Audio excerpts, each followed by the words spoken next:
Tell us what you think. In person, over the phone, online. Watch and hear yourself on TV. You tell us, we air it. This is The Local Live. Hello, Larchmont and Mamaroneck. It's 7:30 on Thursday, and you know what that means. You're watching The Local Live. I'm Rebecca Paganini, bringing you the latest news in our local community. Let's see what we've got on tonight's show. Domestic violence awareness on the live roundtable discussion with Susan Carroll and Santa Santiago Ramos from the Pace Women's Justice Center. Stay tuned. How can we improve the sustainability and efficiency of the town of Mamaroneck? More details coming up from the Sustainability Collaborative meeting that took place last Saturday.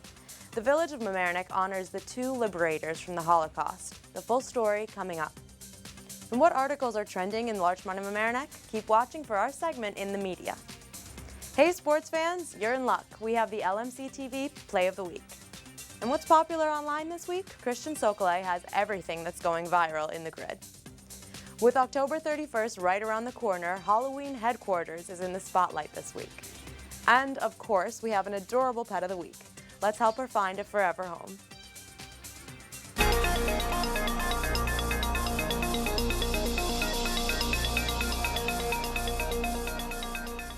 Last Saturday, October 3rd, the Town of Mamaroneck Sustainability Collaborative met at the VFW to review their annual efforts to foster more sustainable and efficient town services. Town of Mamaroneck Supervisor Nancy Selgazin opened the conversation with the discussion of user fee versus taxes when it comes to paying for services. Let's take a listen. So we tried to bill this as user fees versus taxes. Sounds like a World Wrestling Federation match, right? And we did it because we wanted to try and spur and provoke people to come talk about this issue. What does it mean for a municipality and its residents? We all know that governments use taxes, raise taxes to pay for services. And taxes pay for most of our services, the general services like police and highway and fire department. But not everything is paid for by taxes in a municipality. So how do we decrease taxes but still provide the high levels of service? One way we can start to look at it is through user fees. And user fees are charged for a particular service that someone receives. And we think of it as we are used to it in terms of utilities like water or electricity. You pay for the amount you use. Now news from the village of Mamaroneck. Last night at the village courtroom, the Holocaust and Human Rights Education Center introduced World War II liberators Alan Moskin and Bernhard Storch. Moskin participated in the liberation of Gunskirchen concentration camp, and Storch helped liberate 4 extermination camps, 3 in Poland and 1 in Germany. Let's listen to Storch as he shares the initial reaction of those liberated from the concentration camps in Germany. What did the people at the concentration camps say to you? What we got a lot was danke, danke, danke over and over again. And I tell you, and I remember, and I didn't get to it, and Esther here has heard me speak a lot, and I remember this elderly gentleman, funny, when you're 18, somebody in their 40s, I say elderly, half my age, but he was elderly to me then. This elderly man came forward and got down on his knees, and I watched what he was doing, and he started to kiss my boots that were caked with feces and blood and vomit and gut.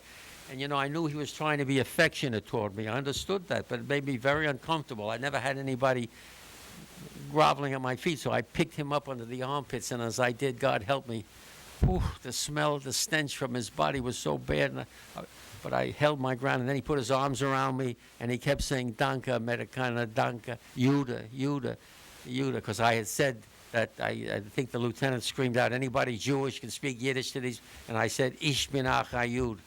I think it's more German than anything. It just came out of me. When I said that, he said, Danke, Amerikaner, and you have to feel the love and the happiness of being liberated. Remember that you have full access to the full meeting online. Go to www.lmctv.org.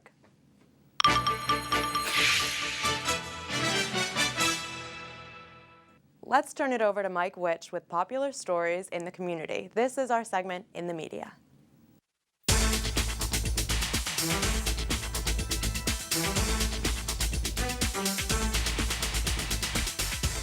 The newest test results from Save the Sound have just been released online.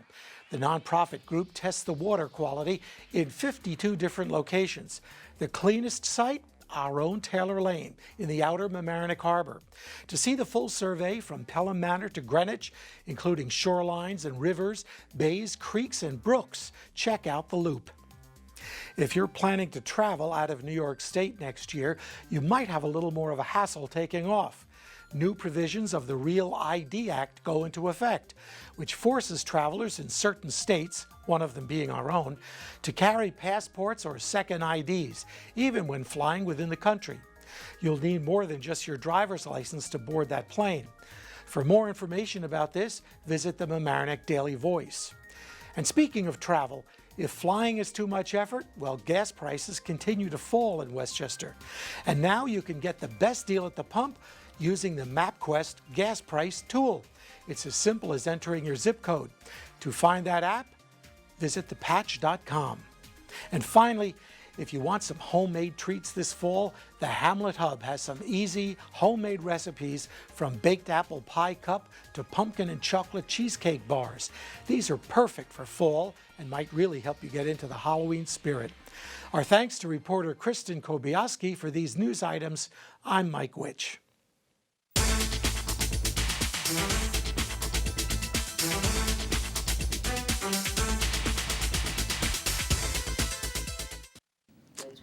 It's time for this week's trivia question. Stay tuned because right after that we go live to our interview with Susan Carroll and Santa Santiago Ramos from the Pace Women's Justice Center to talk about domestic violence.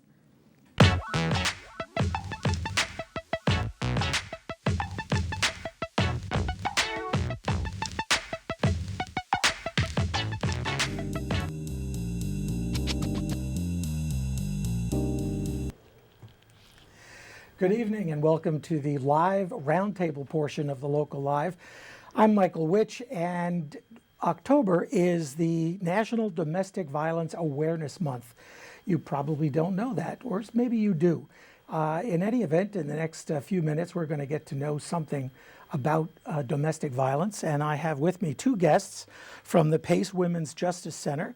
I'd like to introduce Susan Carroll. Thank you for having us. And I'd like to welcome Santa Santiago Ramos. Thank you. What is the most common myth that you hear about domestic violence? I think the most common myth that we often hear is that the women like it. But when I say women, I don't mean to indicate that there aren't other victims of domestic violence, but more commonly, I think statistically about 85% of the domestic violence victims are women. And that I think there's a myth that women enjoy the control and that therefore they're electing to stay in the abusive relationship. And this also applies to men, doesn't it? It does. I mean, in that probably 1 in 4 women will be abused in their lifetime, sadly. And for men, the stats are around 1 in 7. And we do at our center have male clients as well.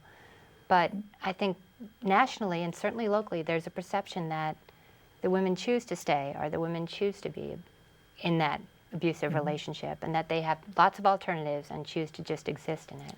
And is it also a myth that upscale, wealthy communities don't have domestic violence? I think certainly, wouldn't you agree, Santa? Absolutely, absolutely. You have to look at domestic violence as a epidemic that affects all people. Also, it doesn't matter what your socioeconomic status is. It doesn't matter what your race is, your ethnicity, your religion, your sexual orientation, your level of education. It does not matter. It's across the board. Domestic violence is me, is Susan, it's you. That's who the victims are. And many times, that's also who the perpetrators are. So we have to look at domestic violence as it can be anyone. It can be the professional person, and it can just be your stay-at-home mom. I want to ask you to define domestic violence, but I also want to remind the audience that this is now your opportunity to call in or tweet or email, and our guests can answer your questions, or we'd love to hear your comments, audience. So exactly what is domestic violence? Is it physically hitting someone, or is it broader than that? It's much broader than that, and that too is probably another one of those myths that people think that because, that it's only physical violence can be domestic violence.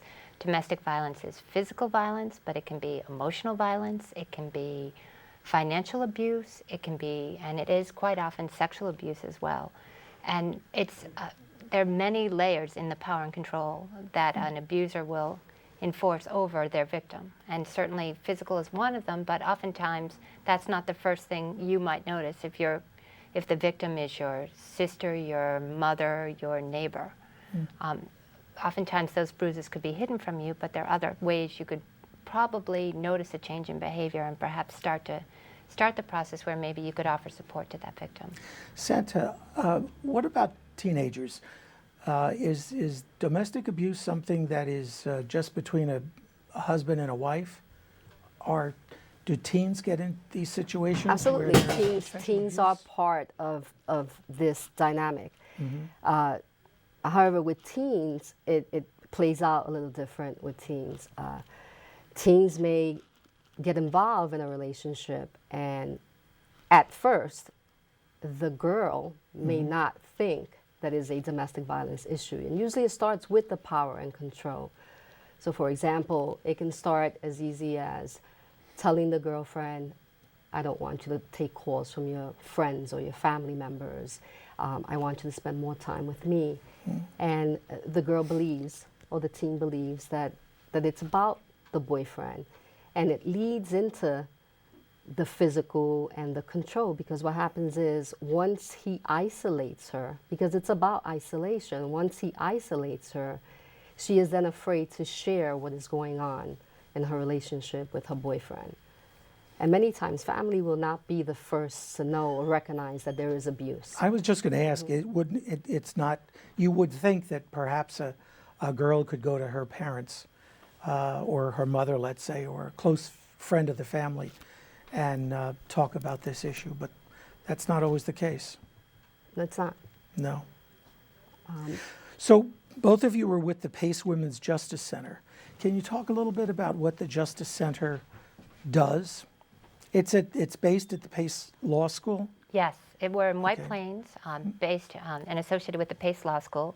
We've been in existence since 1991, and fortunately, during that time, our mission has really expanded and grown, because we initially started as advocacy, that we were a grant through New York State and OPDV, the Office for Prevention of Domestic Violence. And over the course of these almost 25 years, we've grown to be direct legal services for victims of domestic violence and elder abuse. We have an elder justice unit. We have a legal helpline that receives over 2,000 calls a year. And we get calls from across New York State, Westchester County, and even across the country. I And think we have a graphic about with your helpline number. Maybe we can get that up on the screen as you talk about it. okay, that'd be terrific. Our helpline is staffed by staff attorneys as well as volunteer attorneys who donate their pro bono hours and take all sorts of legal questions and provide referrals and resources on matters such as domestic violence and elder abuse and immigration and housing, all sorts of legal concerns.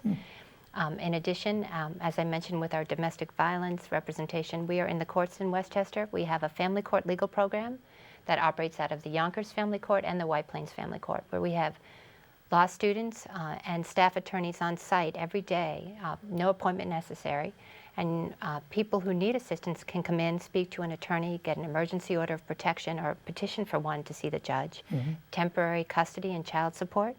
We're also partners with the Westchester Family Justice Center, which is right in White Plains as well, right on Martin Luther King Drive in the county courthouse complex. And that is a wonderful resource for victims across the county as well, because they can see someone, an advocate, get resources for shelter, for counseling, to see a lawyer like at our center at Pace, and get all sorts of assistance right away without an appointment. And that's there as well. And then, as I mentioned, our lawyers represent victims.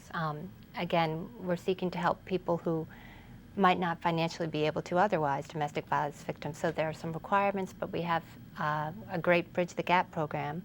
And one of our community partners, which I know Santa works with quite a bit, is right here in Mamaroneck, the county resource center, the community resource center. And we take clients who are referred from there as well and help them from the start to finish with the emergency order protection, divorce, custody support, their needs related to both their situation as a domestic violence victim and liaison with the district attorney's office if necessary, through the family law process and anything they need for their family. And we're also up in Putnam as well. You're all over. We are. We try to be And as you sound many. busy. We try to be as many places as possible, right, Yeah. Santa? We try. Well, Santa, you said you were in Mamaroneck recently? So part of what I do is providing outreach opportunities, or I do outreach in Westchester and Putnam. And so I've established relationships with community agencies, food pantries, religious institutions, police departments, and the goal is to one, educate and also provide the information in terms of the legal services that we provide. I work very closely with the Hunger Task Force here in Mamaroneck, which is situated in the Community Resource Center building. I have a very good relationship with him, and through that partnership, we have been able to assist some of the clients that come in for their monthly food pantry distribution. We've been able to help them. We also, again, partner with the Community Resource Center. I do tabling sessions at the Mamaroneck Public Library, again, providing the information to the community about who we are, what we do, and how we can assist them. We've had Milan Bhatt on our show here before, talking about the Community Resource Center. He's wonderful. He's new there, so you've got a relationship with him. It sounds like there's a lot of interconnectedness, that one organization can support another and can feed, let's say, clients to another organization. They can spot where the trouble is. Well, that's the beauty of it, that we're able to assist one another, because one organization cannot do it all. Yeah. Is it, I'm going to ask a maybe naive question, are there more examples of problems in this county than there were years ago? I believe, thankfully over time there's been a greater awareness to domestic violence, but I think at times that also leads to some complacency, because it sort of becomes something that I think in some people's minds they think, oh, we've already talked about this, or it's already been addressed. And it's one of those crimes that people still on some level, even now in 2015, consider it to be a private matter, somehow less than a crime. If it happened stranger to stranger, I think people wouldn't have any hesitancy to report it if they saw someone mugged on the street or assaulted or getting into their car. But if it's a husband and wife situation, or boyfriend and girlfriend, or intimate partners, sometimes people kind of look the other way and think, well, it's their relationship, I shouldn't get involved. I know. Well, we've got a question apropos to that. A viewer asked, what should an adult or a teenager do when he or she sees parents go into an abusive argument? I think the most important thing for all the people in that room, and I'll let you answer as well, obviously, Santa, is safety. If you're a child or another person in that room, whether you're a minor or not, and you're seeing an abusive situation, what you need to start thinking is protection, both for you and if they're the people you love in the room, be it your mother or father, what can you do? Sadly, if it's an abusive situation, I think that minor has probably seen it before. The thing about abuse is that it goes undetected, but it's not undetected in that family. And so they've probably been using their own coping skills to keep themselves safe and sane and to get to school and to work and try to minimize the behavior. So what I would say to that young person is, in that moment, try to keep yourself safe, keep your mom and dad safe. Use your skills in the way you know that if you can call 911, if you feel that you can get to a phone and get some assistance, if you think that would be a good option at that point in time, that's a good thing to do. Or get a neighbor, or to yell, do whatever you can. Use your skills. In terms of after that moment, if it's a verbal argument and you don't think it's getting to the point where you have to worry at that time that there's any weapons that are going to be pulled, or any situation that would make it far more necessary to take immediate action, then I would hope that minor or that young adult might be able to reach out to someone they can trust and speak privately. It's very hard to do, and if they wish to call, there's a number of great places in Westchester County, and certainly the Family Justice Center is one, or to call our helpline and get referrals, but there's great agencies that work with teens and provide support and counseling as well. But is there, would it be apropos for that person to call your center first? Would you be the first recourse? In terms of safety situation, the first recourse, if you're in a dangerous situation, the first thing you should do is be calling the police. You shouldn't be calling, just like anything else in life, you don't call the lawyer when your life is in danger. You call the police when your life is in danger. When you have the ability, apart from that moment, to start to assess how to make yourself safer, then that's a great time to reach out to places like our center or the Family Justice Center and our legal helpline and the Community Resource Center, at a great place right here in Mamaroneck, to speak to someone in private and to say, I'm dealing with a situation at home and I need some assistance. And then they can help you and your family start to safety plan and decide what makes the most sense to keep you all safe going forward. Another question, perhaps from the same viewer, I'm not sure. What if you can't call 911 because the parents are undocumented? So when we go to so now we're speaking with the myths of domestic violence and why they do not remove themselves from an abusive relationship. That is a perfect example that we see every day. We see this every day, assisting clients who are not documented. And the primary reason that that client does not make that phone call or will not make that phone call is because deportation sits over their head. Their partner has threatened them with deportation, and with that comes the threat of losing their children. And no mother wants to lose their child. So they remain, again, in these relationships because they are being controlled by these factors. So fear is going to keep them in that relationship. But the constant threat of being deported, the constant threat of your children being taken away from you, the constant threat that you're not financially stable to leave that abusive relationship will keep someone in that relationship. And those are the things that people need to understand. The people that say we don't understand why they don't leave, we don't understand why they stay. You have to understand what the reasons are. And the reasons are not always what you think they are. In the case of no documents, that person is scared. That person is also scared of our legal system. They're afraid of our police departments. They don't speak the language, and there's a cultural issue there also. So there are a lot of factors that are going to keep that victim where they are. So it's just the components are so many, and we really need to understand and we need to educate ourselves. We can't be judgmental. But you would say to that person, even if you are undocumented, don't be afraid to call 911 or the local police. It depends on the 911. Again, we have cases where 911 has been called and the police officer responds and the police officer does not speak Spanish, assuming that it's a Spanish-speaking person. So there's a communication issue there. If the partner speaks English, and he's able to communicate to this police officer that maybe perhaps it was just a marital argument, she cannot communicate in English. So for her, it's a disadvantage. So that sometimes calling 911 is not the right thing to do.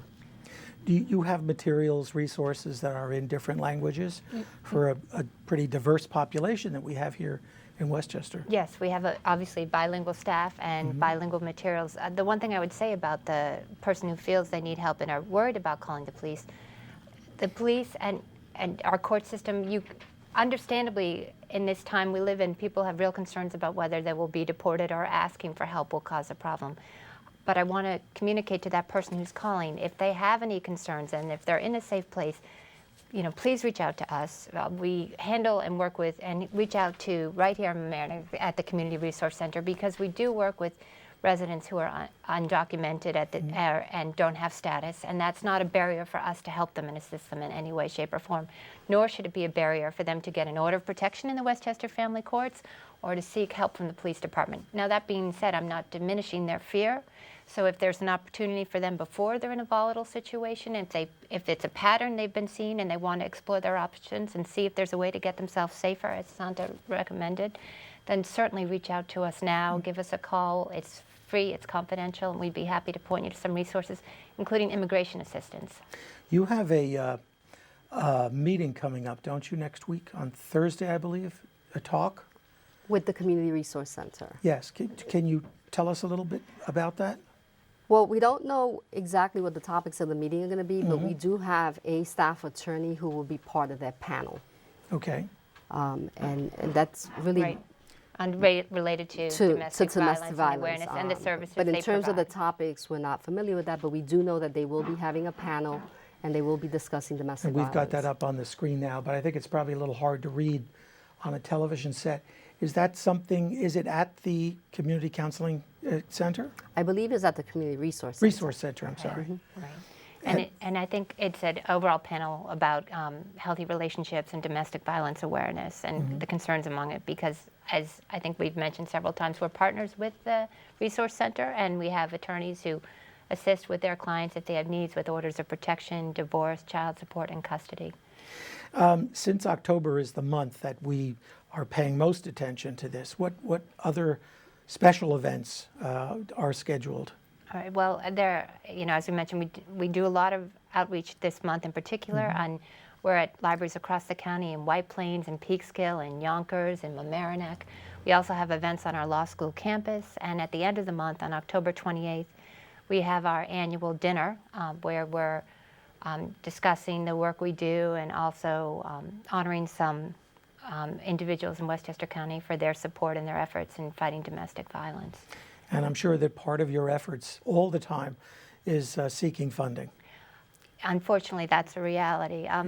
We feel fortunate that we managed to do the work we do based on funds we receive from the federal government, the county, and the state, as well as private donations from private organizations and community organizations right here in Westchester. But we also rely on individuals who donate and support the work we do. And one of our biggest supports is our large staff of volunteers and pro bono attorneys, because we wouldn't be able to help the number of people we do and across Westchester County and into Putnam if we didn't have that support.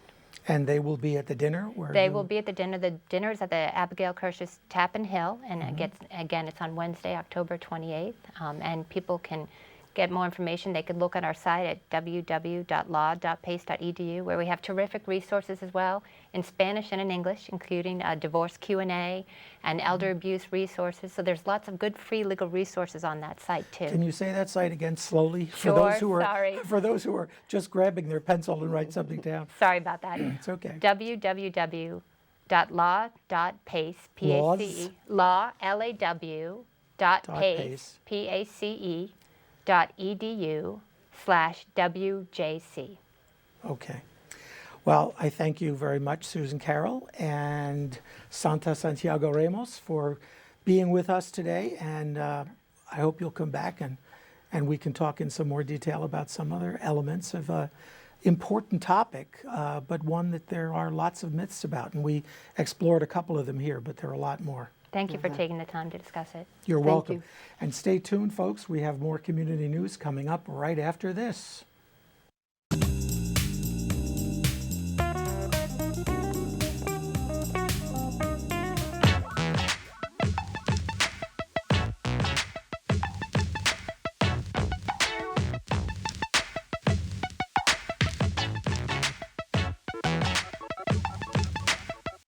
This week in sports, the Rhinebeck boys soccer team rallied against rivals Blindbrook with 2 late goals from Reed Peterson, sending the game into overtime. Junior star Luis Galliano then wove his way through the defense and sent the fans home happy in the LMC TV Varsity Sports of the Week.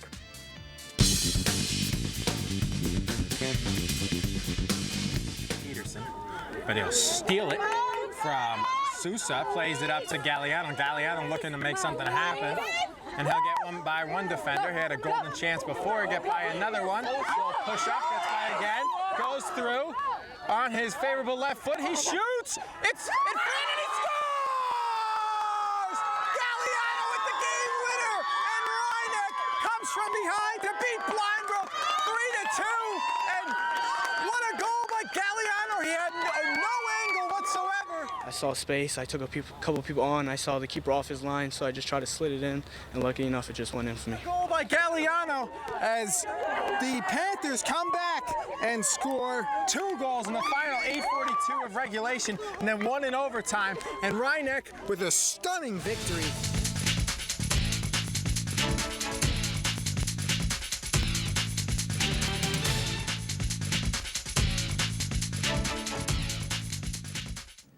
Let's see what's happening on the internet. Here's the grid.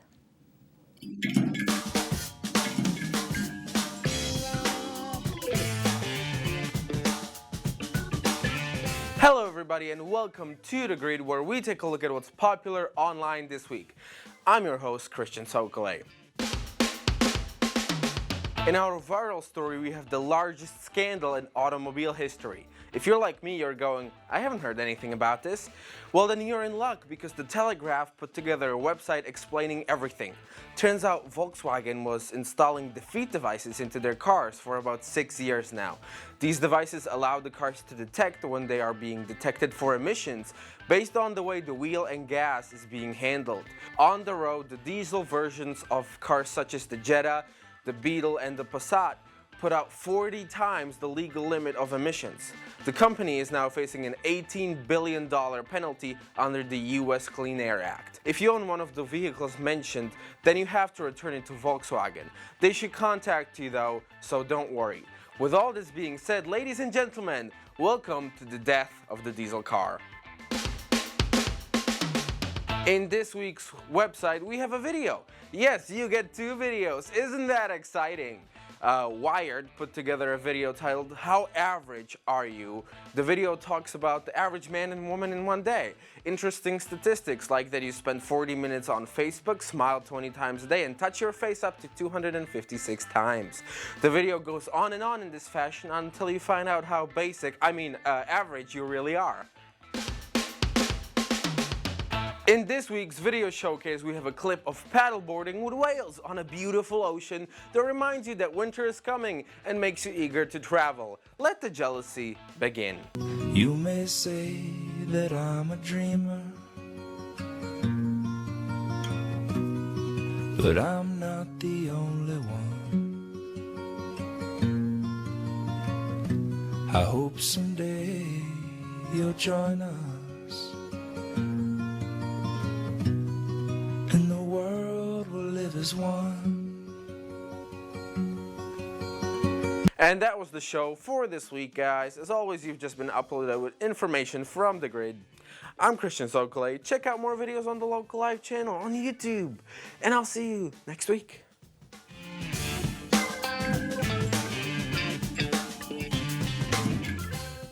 Halloween Headquarters is a new store on Mamaroneck Avenue, and we're featuring it on tonight's In the Spotlight. Christian Gobiowski has the story.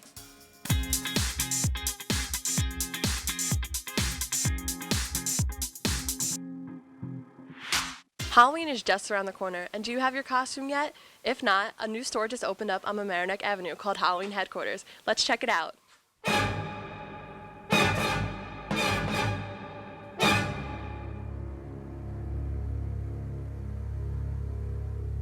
Owner Peter Michael is bringing the Halloween spirit to our community with his collection of ghouls, goblins, and other spooky characters. So tell us a little about what you have in stock. A little? We have a lot. It's really a true one-stop Halloween shop. You have a full line of decorations, we have makeup, we have costumes for newborns going to all the way from the elderly. I think it's a great store. I love that it's on Mamaroneck Avenue because we've never really had like a Halloween store in Mamaroneck, and I like that everything's really affordable. They have a lot of variety. They have a lot of different costumes for like every age group. This little shop of horrors is open from Monday through Friday from 10 to 9 and on Sundays from 11 to 6. And if you're not into buying a costume, they even offer rentals. What's your most unique costume in the whole store? Probably the rental in the back, the Grim Reaper. It always gets a rental. It sits on your shoulder, your head goes inside the Grim Reaper, and it gets a great response. Halloween Headquarters is open till October 31st. So whether you're channeling your inner Iron Man or your inner Elsa, Halloween Headquarters has got you covered. With the Local Live, I'm Kristen Gobiowski.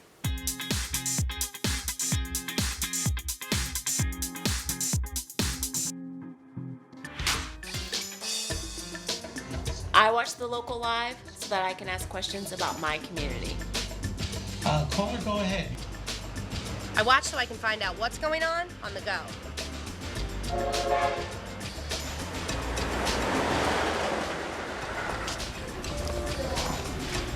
Because I catch up at any time, from anywhere, and see any show.